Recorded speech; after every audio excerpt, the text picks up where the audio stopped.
Bristling with firepower and speed, American and North Vietnamese airmen go head-to-head in the skies over Vietnam. The war pitted Soviet-made MiGs, fast and nimble, against America's newest fighter jet, the F-4 Phantom. Airborne life-and-death standoffs would last only seconds as combatants furiously maneuvered for an opportunity to fire their lethal air-to-air missiles. The intense battles that ensued defined the future of an entirely new era of air combat.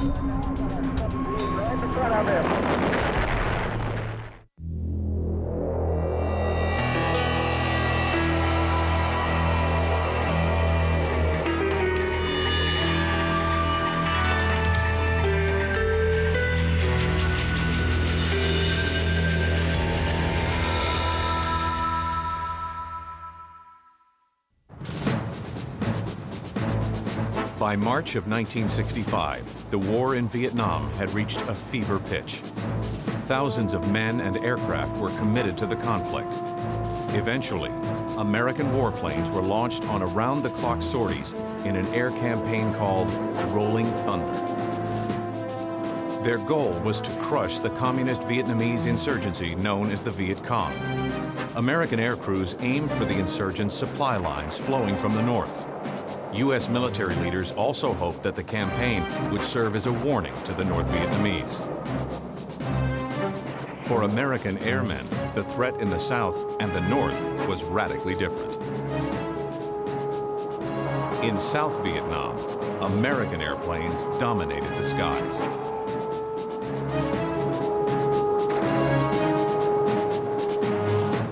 U.S. planes and pilots handily survived even the most intense attacks from the Viet Cong operating on the ground below.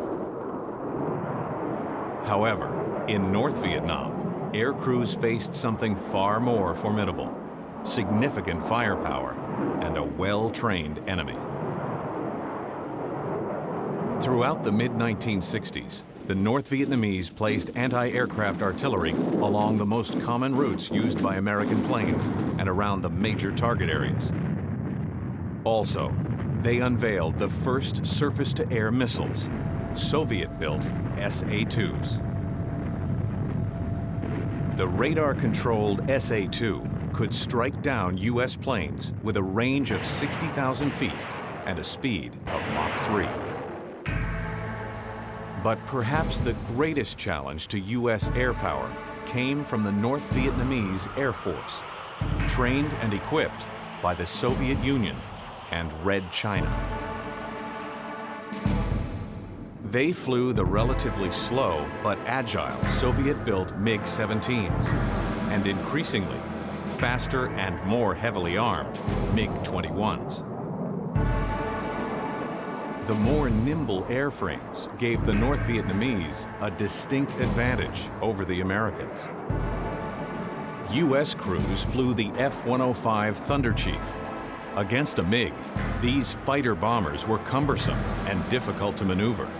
Simply put, the primary strike aircraft of the Rolling Thunder campaign could be easily outrun and ultimately shot down by the enemy.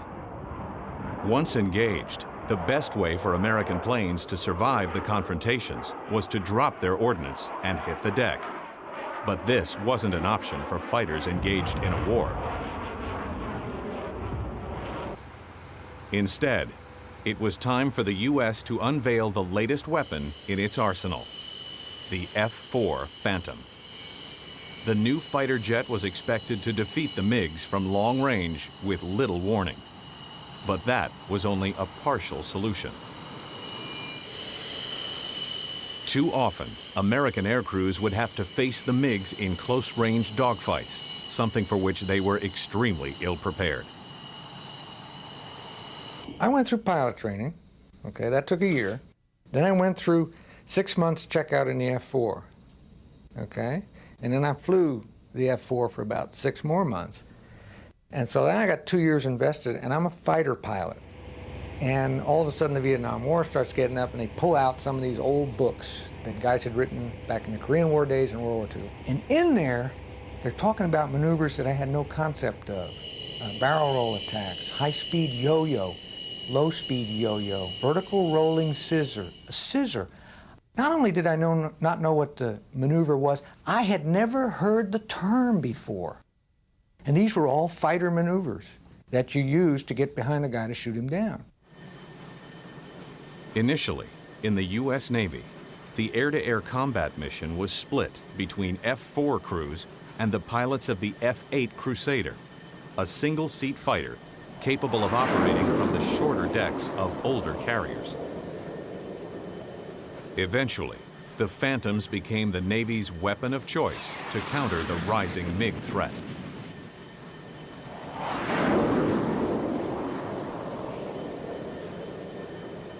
Their lethality was due to the two types of missiles they carried, the heat-seeking AIM-9 Sidewinder or the radar-homing AIM-7 Sparrow. The capability of the missiles far surpassed anything in the Soviet inventory. They gave the F-4 the ability to kill precisely at great distances, up to 12 miles. However, the missiles were not made to shoot down small, nimble MiGs at close range. They were constructed for what military designers believed would be the next war.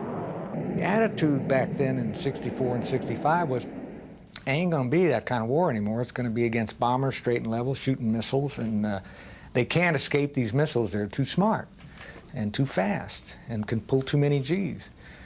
So we went to war in the F-4 with no gun and the radar missile and the Sidewinder missile designed to shoot down bombers. And they weren't all that great at that.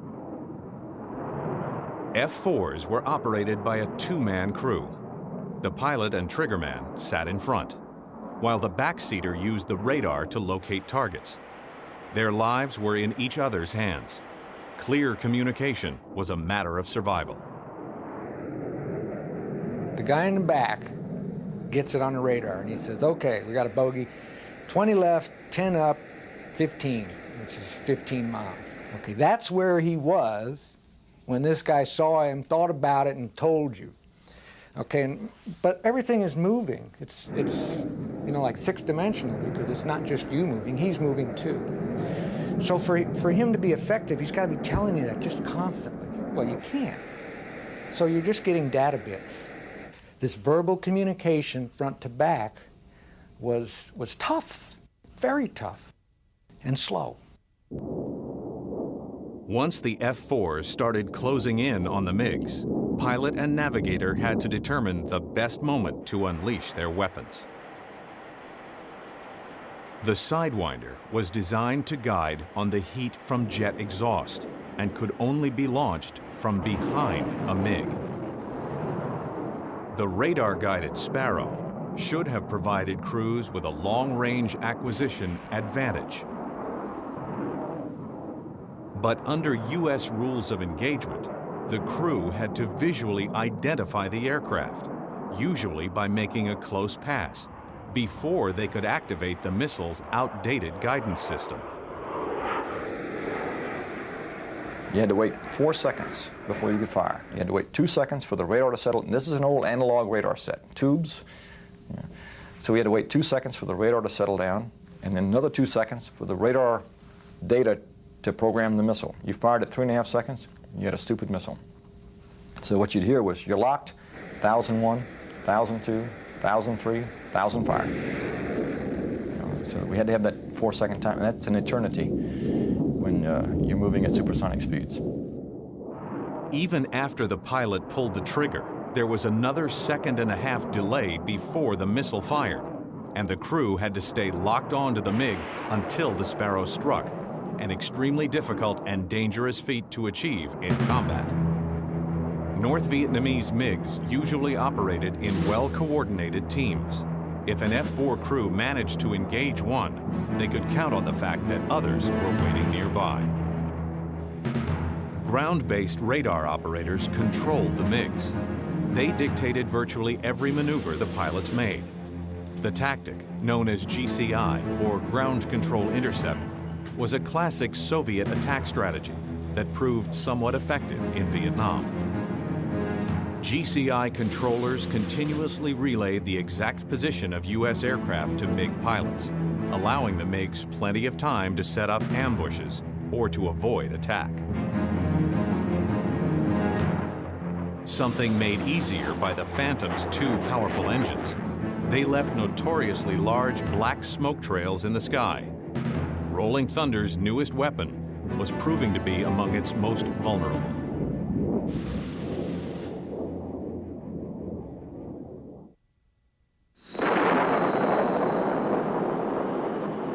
Rolling Thunder, the air campaign launched against the North Vietnamese and Viet Cong, has been underway for almost 2 years. At first, President Lyndon Johnson would only allow U.S. crews to attack a limited number of targets outside of North Vietnam's population centers. But the strategy had been ineffective. So military planners decided to send American planes to the heart of North Vietnam. Protecting the airspace around Hanoi and Haiphong were the best and brightest the North Vietnamese had to offer. They were flying the Soviet Union's latest aircraft, the MiG-21, a plane that was nearly twice as fast as the 17s, superior in every way to the F-105 fighter bomber, and able to outmaneuver both the F-4 and F-8 Crusader.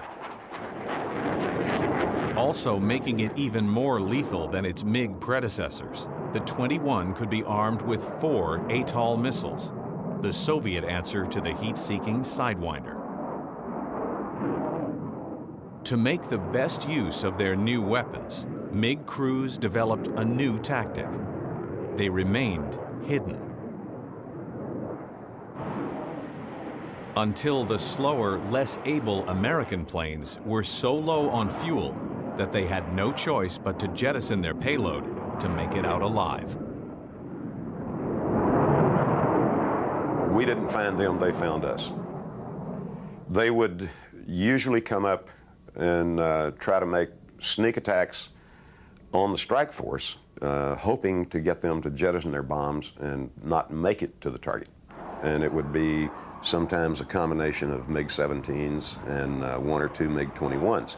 The 17s would be used as a decoy to get the F-4s and the 105s to forget about what they were supposed to be doing and try to go for the MiG-17s.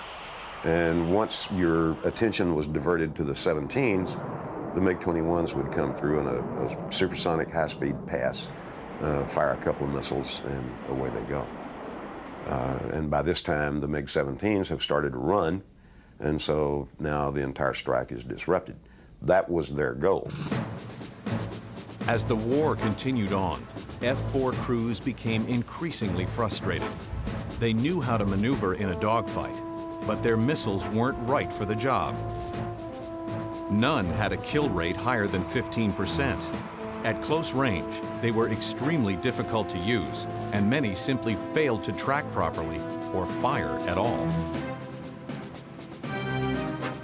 To be truly lethal, the Phantoms needed a gun.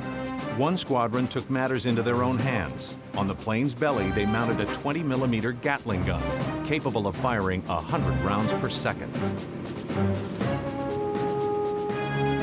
In May of 1967, for the first time ever, the men of the 366th Tactical Fighter Wing went into combat with bellies full of lead. Within a couple of weeks, the gunfighters, as they came to be known, had earned their first kills. They downed 2 MiGs in a single engagement.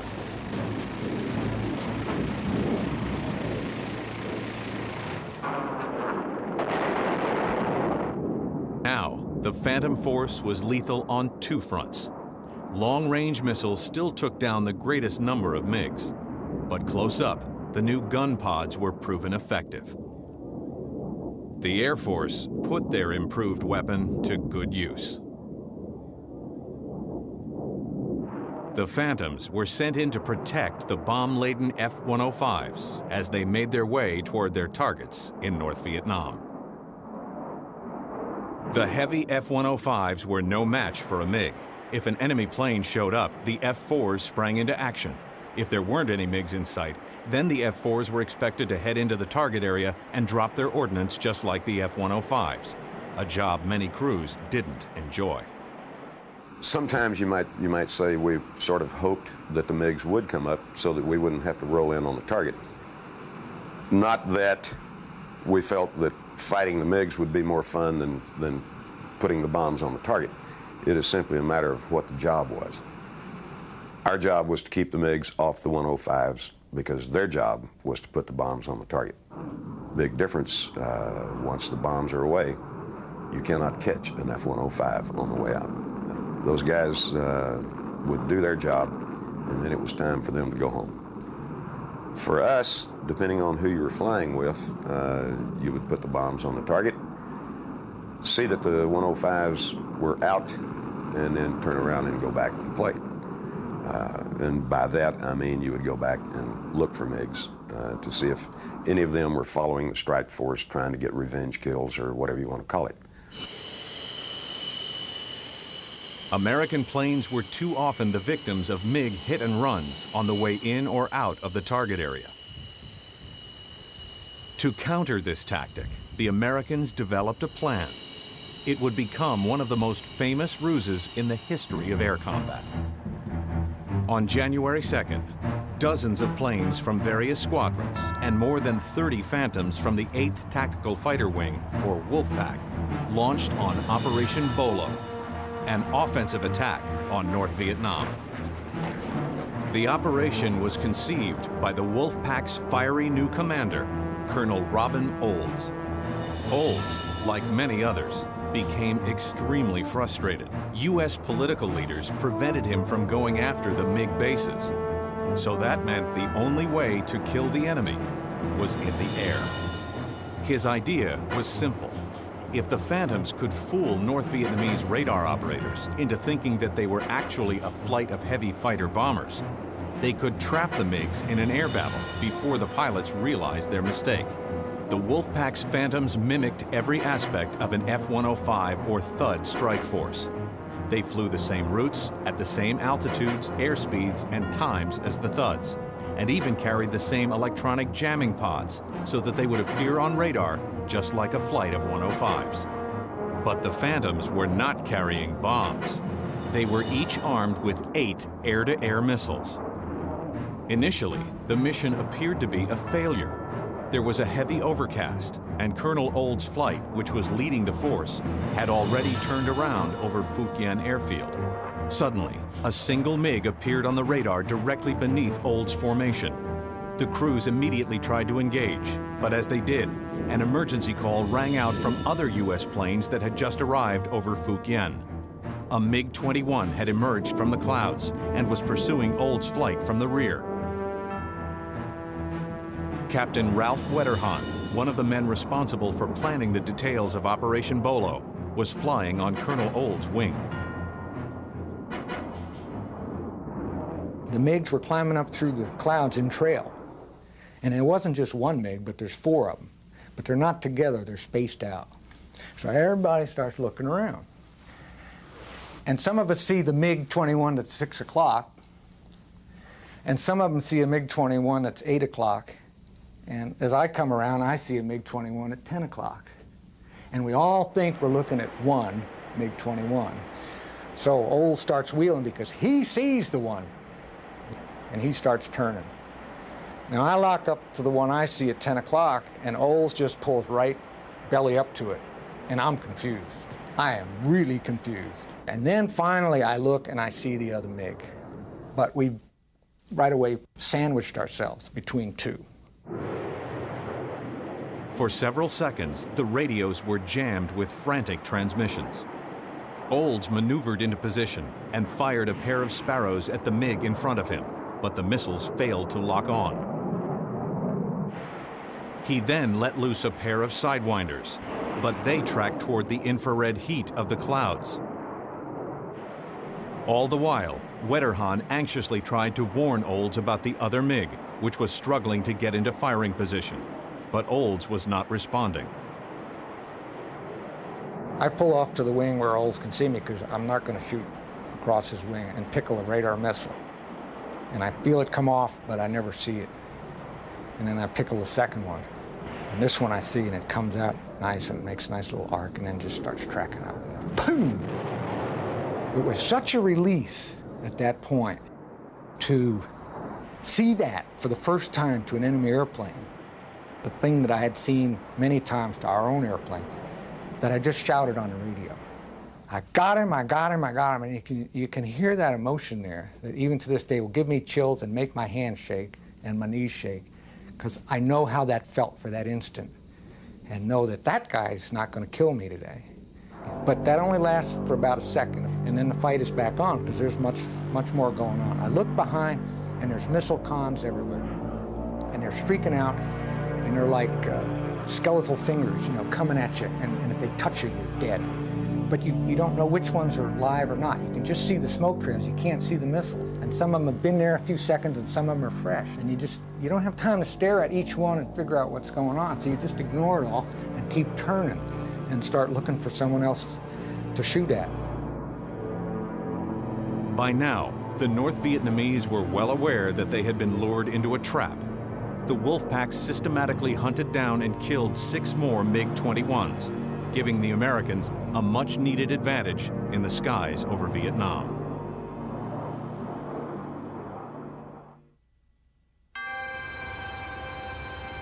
In January of 1967, the men of the 8th Tactical Fighter Wing turned the tide of the air campaign over Vietnam.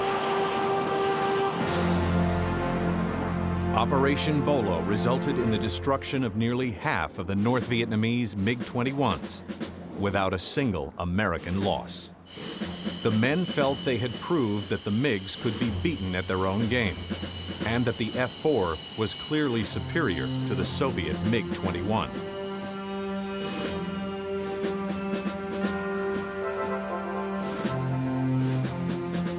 Most attributed the success of Bolo to the uncommon determination and leadership of Colonel Olds. A few days after Bolo, he initiated another successful ruse in which a pair of Phantoms, mimicking a weather reconnaissance flight, downed 2 more MiG-21s. The triumphs of U.S. fighter crews dealt a serious blow to the North Vietnamese. For now, the enemy was subdued.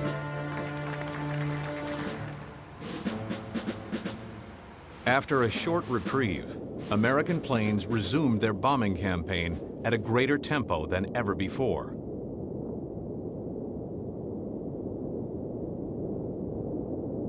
Both the Air Force and the Navy began launching multiple missions virtually every day, most of which contained upwards of 100 aircraft. Increasingly, vital targets such as steel mills, power plants, and the rail lines heading from Hanoi to China were repeatedly hammered. Several air bases were also opened to attack, and in a major climax to the Rolling Thunder campaign, President Johnson personally authorized strikes against the main MiG base at Phu Quyen. A massive 3-day effort severely cratered airstrips at the facility and damaged or destroyed at least 20 MiGs. But as the intensity of operations increased, so too did MiG opposition. U.S. fighter crews struggled to maintain air superiority. Larger assaults and new tactics took a toll on American strike forces. In the end, the North Vietnamese pilots still proved less effective than their U.S. enemy. MiGs downed at least 56 American planes, while the Americans killed 118 of theirs. The 2-to-1 kill ratio marked the poorest performance for U.S. airmen in any conflict. On April 1, 1968, President Johnson halted bombing missions against North Vietnam above the 19th parallel. By November, all Rolling Thunder operations had ended. While a debate ensued over how to improve the effectiveness of the U.S. fighter force, the air war over North Vietnam was indefinitely suspended.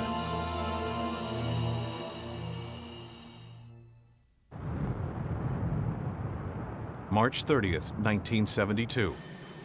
During a suspension of the air war over North Vietnam, the Communists invaded the South.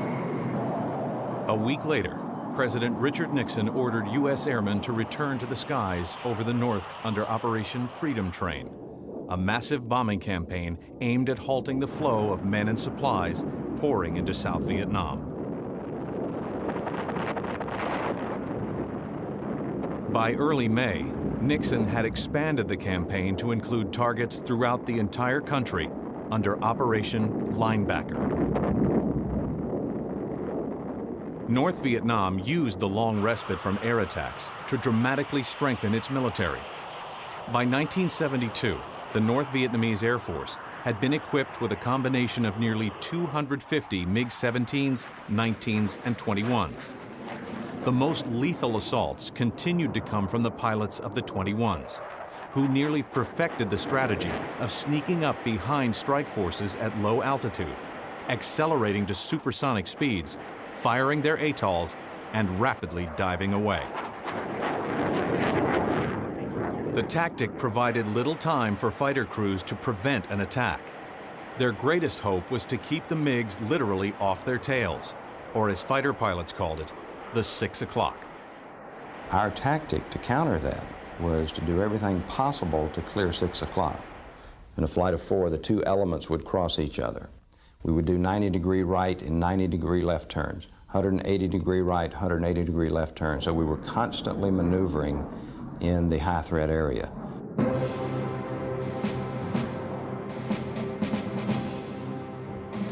The long bombing halt also provided North Vietnam with plenty of time to better train its pilots. Many of the airmen were new recruits who had been called upon to fill the ranks of squadrons depleted by heavy losses suffered during Rolling Thunder.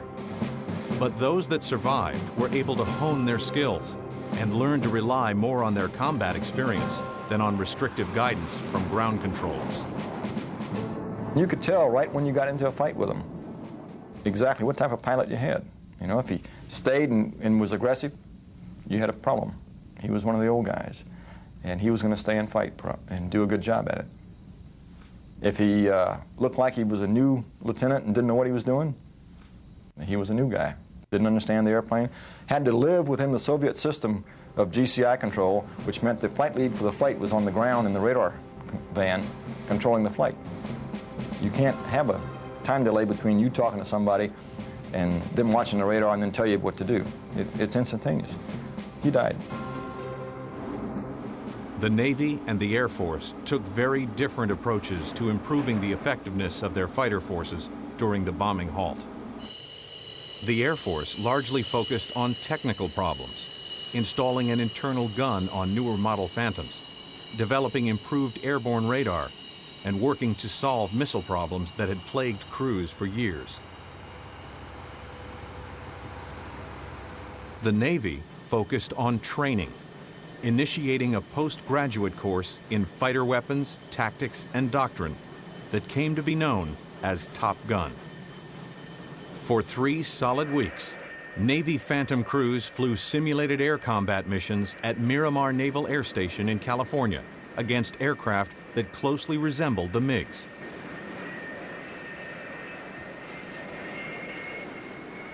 Only 3 days after President Nixon initiated Operation Linebacker, it became clear that the training had paid off.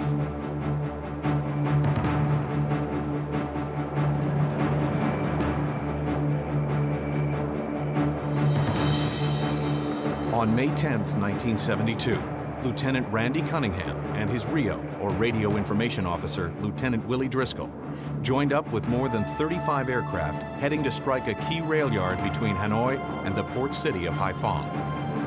Their mission was to suppress anti-aircraft threats with cluster bombs and then to protect the force against the threat of MiGs. Cunningham and Driscoll reached the target area as planned, but were initially unaware that at least 22 MiGs had already launched and were preparing to intercept the force. I had bombed a target area, and as I pulled off the target, I made a mistake. What you don't do is look back at the target. You look for MiGs and things. looked over and I was making a comment to Willie, look at this target we just hit. And my wingman, Brian Grant, called Duke MiG-17s at 7 o'clock. And we reversed just in time to see tracers from a MiG coming really high speed at us. Cunningham broke hard into the MiG, forcing the pilot to overshoot, quickly reversed back in behind it, and fired a Sidewinder.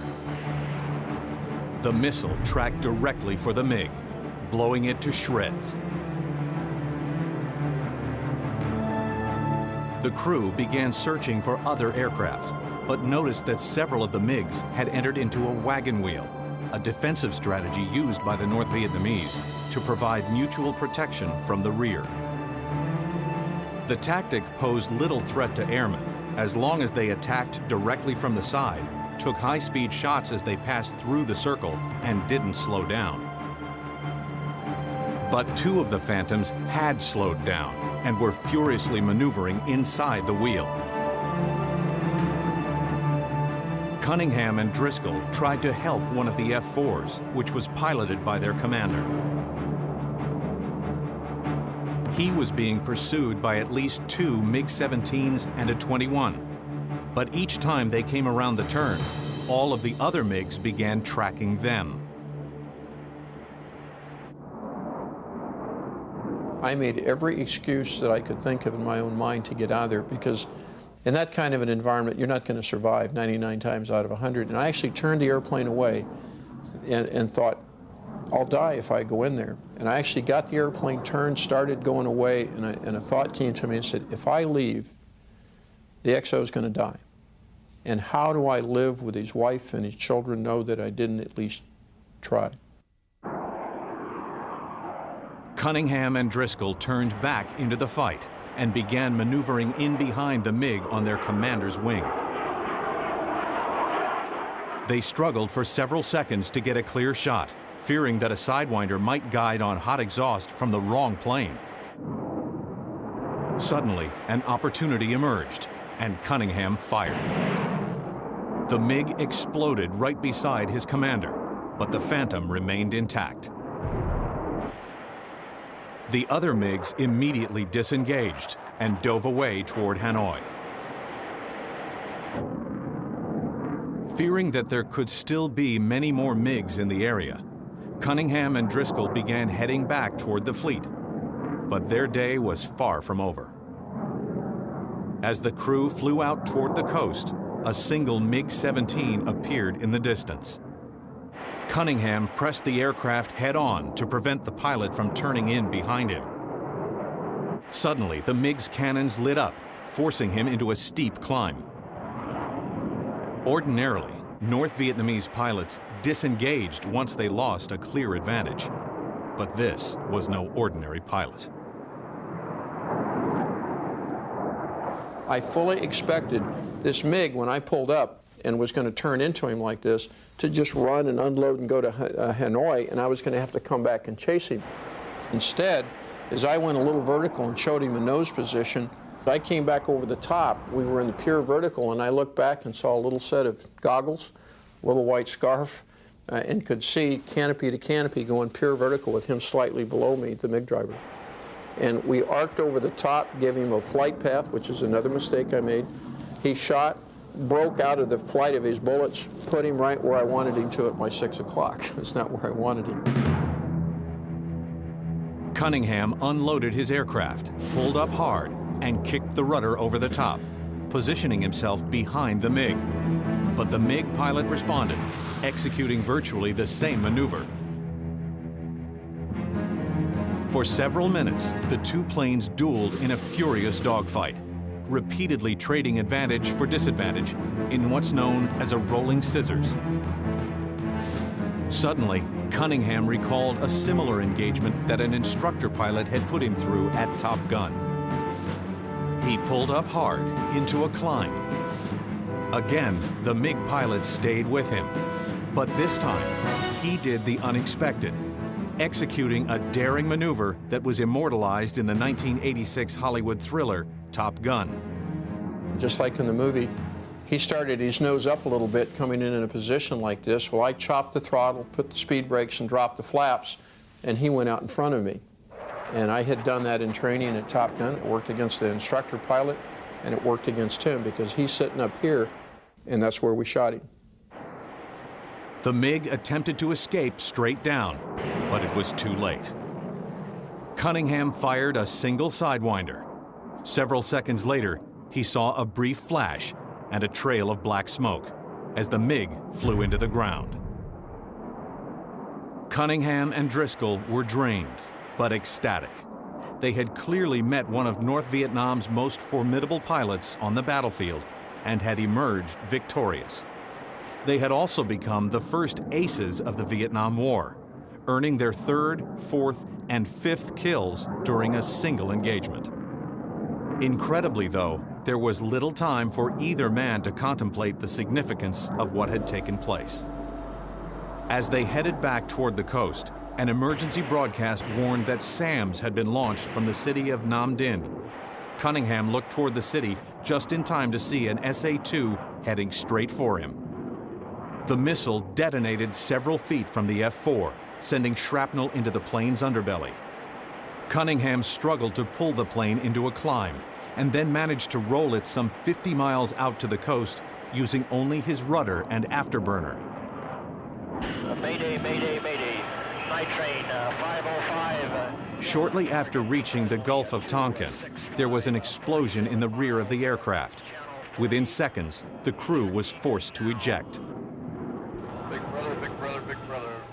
Cunningham's back was injured during ejection, but ultimately, both men were pulled to safety in a daring joint recovery effort by Navy and Air Force personnel. Using their wits and weapons to the fullest, Cunningham and Driscoll, like so many others before them, had survived the thrill and the terror of air-to-air combat. While the men were showered with praise for their incredible accomplishment, ultimately, both were simply thankful to have made it out alive. I had helicopters come in under fire and rescue us out from that. There's a long story even in that rescue, so you can imagine pulling off a target, bombing a target, pulling off, getting jumped by 22 MiGs, going through 3 different engagements, disengaging, getting hit with a surface-to-air missile, rolling an airplane 50 miles. Finally, the tail blows off. You're in a spin, you eject. It's a pretty emotional time. They have no concept of what some of our kids went through. And many of them didn't come back.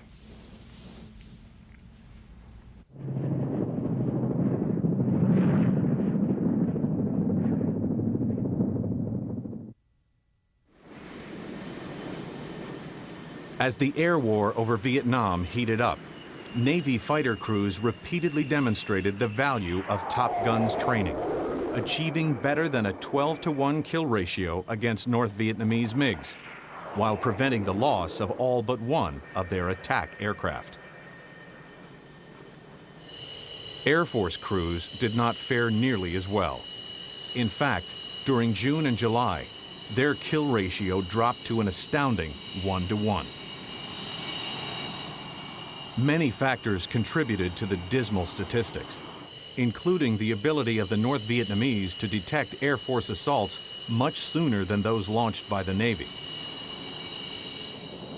But it was also clear that the concentration on technical issues rather than on tactics and training left many Air Force crews woefully unprepared for the intensity of air combat in 1972.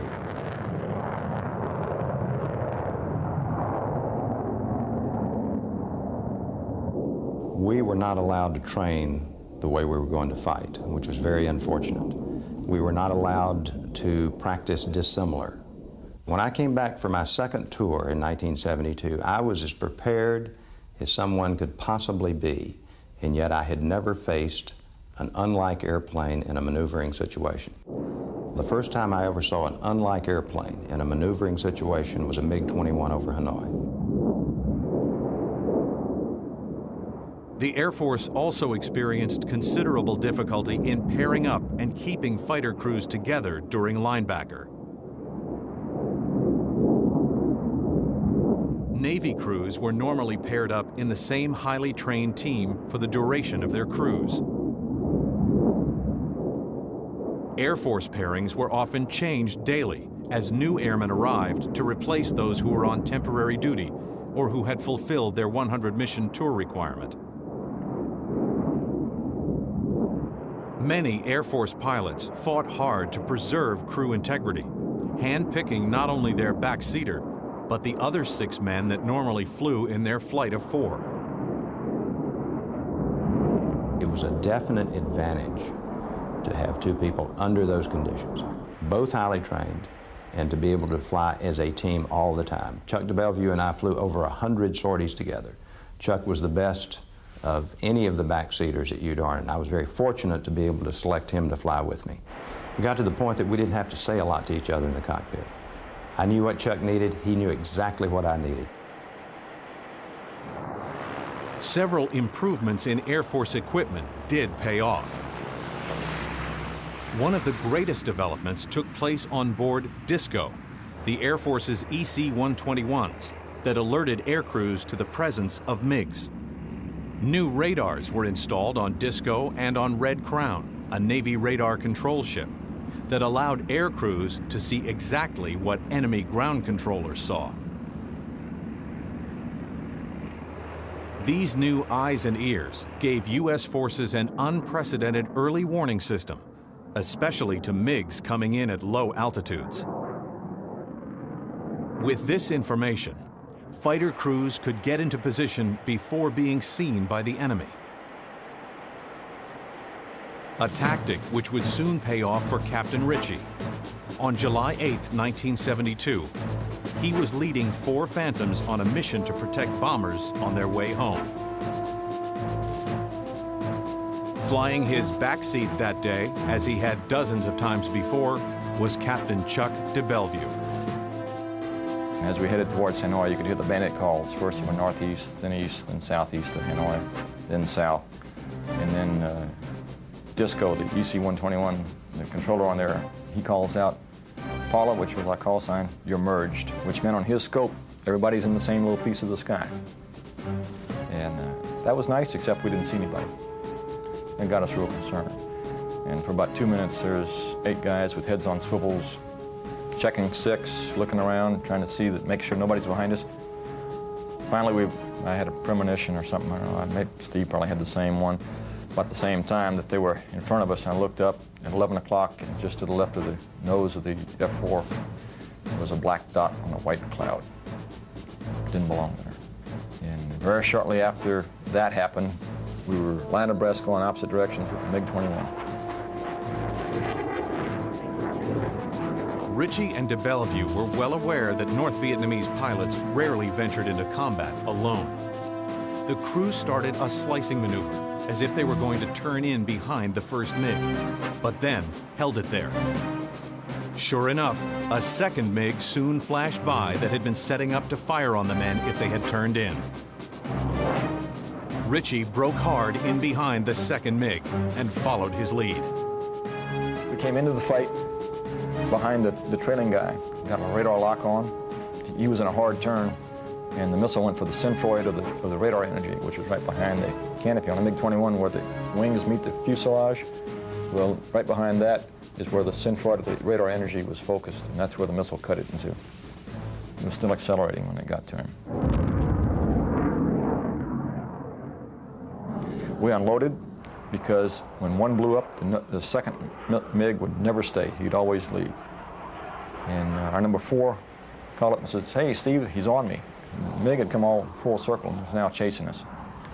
We came back into the fight, again locked onto the remaining MiG. He was on the edge of the scope, about 3,000 feet, 4,000 feet away from us. And we fired one missile, and it cut him in 2.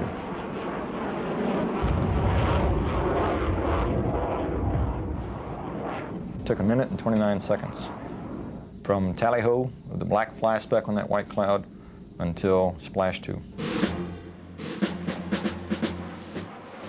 Within 2 months of his dramatic double kill, Captain Ritchie downed another MiG-21, his 5th overall, to become the first Air Force ace of the war. Captain de Bellevue, the guy in back on 4 of those missions, ultimately earned 2 more kills with another pilot to become America's highest-scoring ace in Vietnam. The achievements of both men received a great deal of attention. They, like so many American crews during Vietnam, put man, machine, and tactics to the test. Ultimately, U.S. forces shot down close to 200 MiGs. Despite their tremendous success, they are just grateful to have survived. Imagine being in an arena where living or dying depended on winning or losing. And you win and you live. It's pretty exciting. Of course, it wouldn't have happened without the tremendous team. And I've said to audiences all around the world that if it had not been for the thousands and thousands of young people doing their job day in and day out in a very professional and dedicated manner, not only would Steve Ritchie not be a fighter ace, I probably would not be alive. Well-trained crews and ample weaponry weren't the only things that helped U.S. airmen succeed. There was also a weakness that the Americans ably exploited. North Vietnamese pilots were not allowed to operate freely. Every maneuver was tightly controlled from the ground. Had they been better, had they been allowed to be better, we probably wouldn't have survived. I think I could have taken a dozen of our best pilots to Hanoi, flown the MiG-21 against U.S. forces, and U.S. forces would not have survived. I believe I could have shot down an F-4 every day if I were flying a MiG-21, because it was relatively simple for them to get into our rear quarter position, supersonic, fire their ATOL, and dive away. It's just that they weren't very good at it. Vast improvements in American fighter technology took shape in the years that followed the Vietnam War. But the most significant advances took place in tactical training. The Navy's Top Gun program continued to produce increasingly more competent fighter crews. The Air Force eventually formed an aggressor squadron that specialized in Soviet tactics and initiated Red Flag, a program that pitted the squadron against American and Allied airmen from around the world. As veterans of the war returned home, they left behind an invaluable legacy, lessons from real-world combat. Hopefully, these lessons would not only lead American planes and pilots to victory, but also save their lives. In the end, those who fought the war over Vietnam forever changed the nature of air combat.